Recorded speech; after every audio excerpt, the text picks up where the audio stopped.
right, they don't know exactly where this errant rocket will land. They just know that it will happen this weekend. And chances are, with the Earth 70% water, most statisticians say that means it would land somewhere on water and you don't have to worry about it on land. But here's the problem with that theory. It's so big, all bets are off, and its trajectory coming into the atmosphere could be so wild that guessing where it ends up, well, is anyone's guess.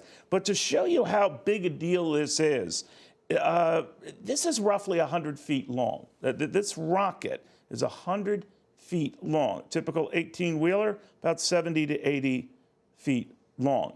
And it's a lot heavier than that. I mean, maybe up to 10 times heavier than that. And it's coming into the Earth here. Now, this is going to happen this weekend. We're told that it could happen anytime between 10 a.m. and 12 p.m.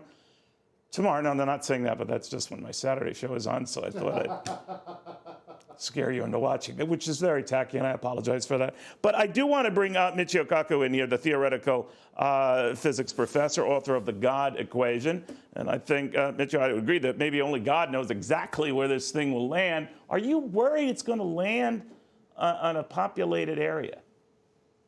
Well, you know, this is the second rocket launched by the Chinese that is wildly swinging uncontrollably. Last year, it landed in the Atlantic Ocean and parts of Africa. So who knows where it's going to land? But just remember that it's traveling at 18,000 miles per hour. That's 25 times the speed of sound. And it can whip around the Earth within just 90 minutes. So we in New York City are actually in the crosshairs of this satellite.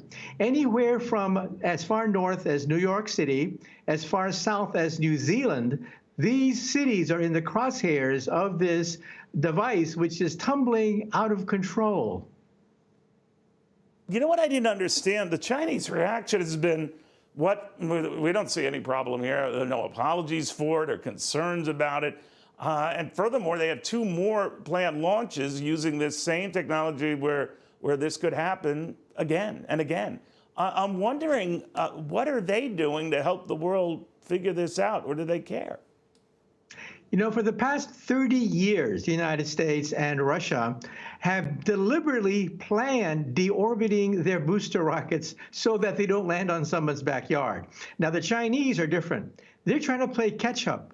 They know that they're decades behind the United States and Russia, and so they're cutting corners. They're getting careless. They want to launch as many things into outer space as they can, and where they land, well, that's a secondary priority for them, I think. And so that's the fundamental problem. And realize that 30 years ago, the United States and Russia used to do this. Remember Skylab? Right. Skylab was a 76-ton device that fell in 1979 in Australia. That's where it landed. And I still remember that bookies in Las Vegas were taking bets. They were taking bets as to where Skylab would crash. And so remember, this was something that the great powers did 30 years ago, but not since. This is the largest such craft to come down in 30 years. It is scary, but I know the odds are going over land, and furthermore over land in the case of Skylab. It was apparently no one was affected or hurt in that one. But the sheer size of this makes me think about the meteor that hit Russia.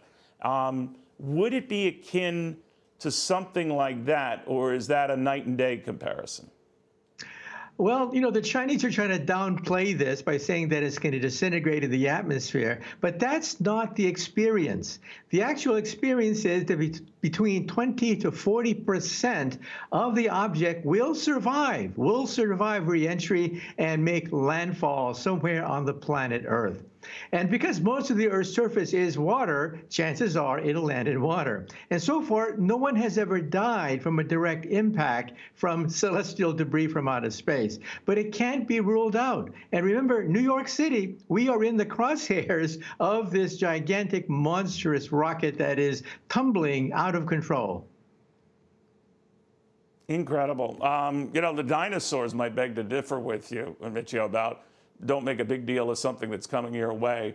In fact, I booked one tomorrow to talk to No, I haven't. But we'll see what happens on all of that. So it's sometime this weekend. That's all we know. Mitchell, always good seeing you, my friend. We'll keep an eye on this thing and get the latest. As you heard from the defense secretary, no plans to try to shoot this thing down, but you must be thinking behind the scenes, they're thinking of the unthinkable just in case they have to start thinking of that. Hey, Sean Hannity here. Hey, click here to subscribe to Fox News YouTube page and catch our hottest interviews and most compelling analysis. You will not get it anywhere else.